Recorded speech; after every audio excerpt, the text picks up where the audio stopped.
अच्छा ठीक है, नहीं आ गए सौरभ जी, ये बताइए कि ये जो सर्वे कंपनी है, ये जो सर्वे की दुकान है, ये कौन सी दुकान का सर्वे है? सर दुकान ना कहिए, एजेंसी कहते हैं उसे। ये कौन सी दुकान का सर्वे है? एजेंसी कहते हैं सर उसे। नहीं, हमारी, मैं तो गांव का आदमी हूँ, जाट समाज से हूँ, तो मुझे एजेंसी जरा समझ में नहीं आती, दुकान समझ में आती है कि नहीं दुकान नहीं, ऐसा नहीं है कि आप जाकर के दुकान पर तो सर बिकता है सामान, समझ में आती है, दुकान पर तो बिकता है सामान, एजेंसी वाले जो होते हैं, और ऐसा नहीं आपने ऐसे कह दिया जैसे गाँव का आदमी एजेंसी और दुकान का फर्क नहीं समझता। सर बहुत समझदार है, हमारे गाँव का किसान भी बहुत समझदार है, बहुत समझदार है, बहुत वो पता है उनको कि एजेंसी क्या होती है और दुकान क्या होती है। सौरभ जी अब मुझे तो बोलने दीजिए। अरे सर आप ऐसी बात कहिए कि मुझे ना बोलना पड़े बीच में। मैंने तो बोलने के लिए बुलाया था आपको। मुझे तो बोलने दीजिए। बोलिए।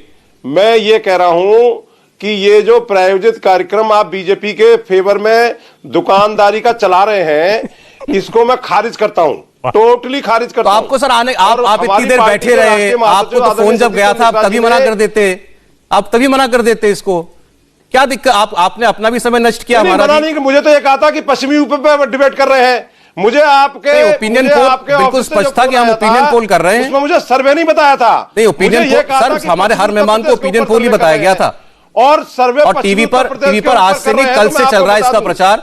हमारे टीवी पर कल से इसका प्रचार चल रहा है कि 4 बजे से 9 बजे तक ओपिनियन पोल दिखाया जाएगा। मुद्दों पर डिबेट कर रहे हैं तो अरे तो भाई ओपिनियन पोल में आपसे मुद्दे तो डिस्कस होंगे, आप मुद्दे पर क्यों नहीं बोलते? आप लोग पर्सनल हमलावर क्यों जाते हैं? आप मुद्दे पर बात कीजिए, आप बोलिए, आप ये कह सकते हैं आपके आगे से हम सहमत नहीं, क्योंकि मुद्दा ये है। इनका नंबर पूछ लीजिए ना, अपना नंबर बताएंगे बीएसपी। अरे मुझे तो बोलने दीजिए जी, बीएसपी का प्रवक्ता हूं, कार्यकर्ता हूं, तो मेरे आपके शब्दों को थोड़ी बोलूंगा। अगर मुझे ये दुकान समझ में आ रही है तो मैं तो दुकान ही बोलूंगा। तो सर अगर मुझे आप अगर मेरे कार्यक्रम को दुकान कहेंगे, प्रायोजित कहेंगे, तो मैं तो ऐतराज करूंगा ना, क्योंकि मैं तो राजनीतिक पार्टी का नहीं हूं ना, तो मैं क्यों सुन लूंगा ऐसे आरोप आपके? मैं तो ऐसे ही कहूंगा। तो मैं क्यों सुन लूंगा आपके? सर आप मुझे क्यों मजबूर कर रहे हैं सुनने के लिए? हमारी आप मुझ पर आरोप लगाएंगे, मैं डट के जवाब दूंगा। लिख के दिया हुआ है कि किसी भी इस तरीके के सर्वों पर इनकी दुकान का नंबर क्या है रुहेलखंड में? क्या आपकी बात बीच में सुनाई नहीं दी, क्या बोले आप? हेलो जी, मैं ये कह रहा हूं, हमारी पार्टी के राष्ट्रीय महासचिव आदरणीय सतीश चंद्र मिश्रा जी ने निर्वाचन आयोग को पहले ही चिट्ठी दे रखी है कि इस तरीके के किसी भी सर्वे पर 1 साल पहले रोक लग जानी चाहिए। ये भारत सरकार के निर्वाचन आयोग को ये देखना चाहिए कि ऐसे सर्वे भ्रमित करते हैं जनता को।